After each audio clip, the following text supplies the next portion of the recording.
बहुत समय पहले की बात है। एक गांव में अनुभवी और बुद्धिमान किसान रहता था। वह सरल जीवन जीता था।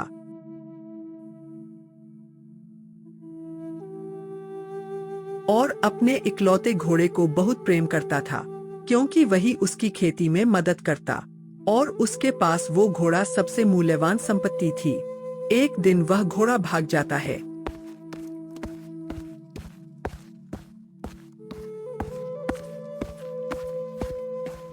अरे मेरा घोड़ा कोई चुरा ले गया।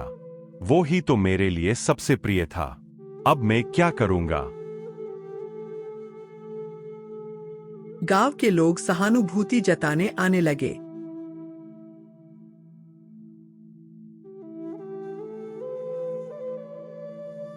यह तो बहुत बुरा हुआ, तुम्हारी सबसे कीमती चीज चोरी हो गई। किसान ने शांत स्वर में कहा, अच्छा या बुरा कौन जाने, ये तो सब ऊपर वाले की मर्जी है। कुछ दिनों बाद जब वह घर पर कुछ काम कर रहा था, तभी वो घोड़ा घर वापस लौट आता है। लेकिन वो अकेला नहीं होता है, उसके साथ कई जंगली घोड़े भी थे।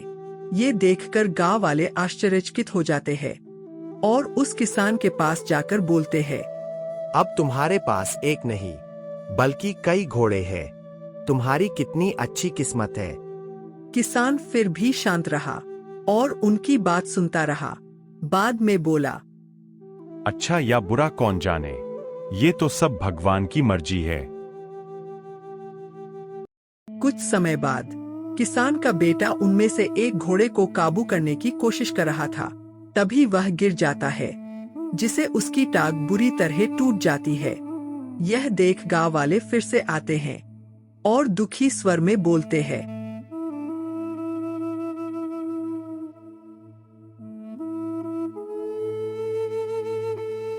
यह तो बहुत बुरा हुआ। अब तुम्हारा बेटा एक टांग से चल नहीं पाएगा। किसान ने फिर से वही शब्द दोहराए, अच्छा या बुरा कौन जाने, ये तो सब भगवान की मर्जी है।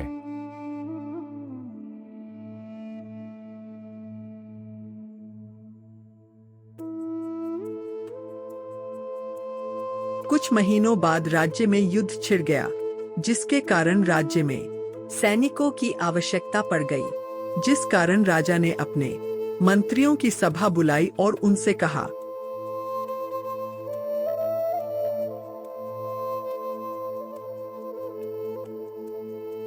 हमें सेना की आवश्यकता है। तुम जाओ और राज्य में लोगों को सेना में भर्ती होने को कहो।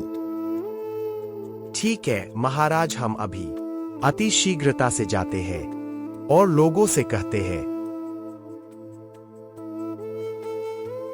मंत्री राज्य में जाते हैं और ऐलान करते हैं, सुनो गांव वालों, सुनो, राजा ने युवा पुरुषों को सेना में भर्ती होने का प्रस्ताव दिया है।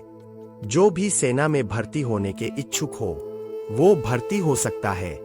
गांव के सभी युवा पुरुष सेना में भर्ती होने चले जाते हैं, लेकिन किसान का बेटा बच जाता है। गांव के लोग फिर से किसान के घर आते हैं। तुम्हारी कितनी अच्छी किस्मत है, तुम्हारा बेटा सेना में जाने से सुरक्षित बच गया। किसान हंसता हुआ फिर से बोला, अच्छा या बुरा कौन जाने, ये तो सब ऊपर वाले की मर्जी है। समय बीतता गया और जो राज्य में युद्ध चल रहा था वो भी समाप्त हो गया, लेकिन युद्ध के दौरान काफी लोग घायल हुए हैं।